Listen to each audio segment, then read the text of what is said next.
Cara menggunakan gerinda, mesin gerinda agar terhindar dari percikan api dan serpihan besi. Posisikan sebelah sini.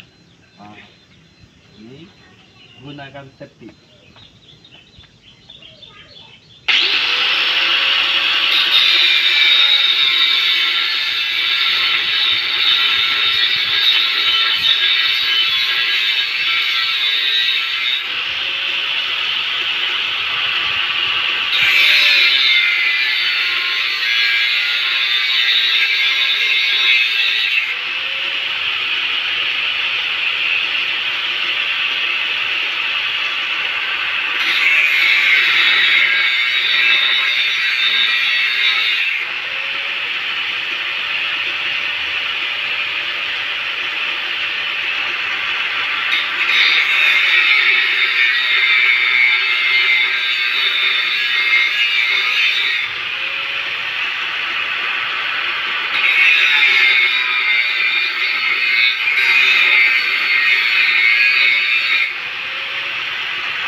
Oke guys,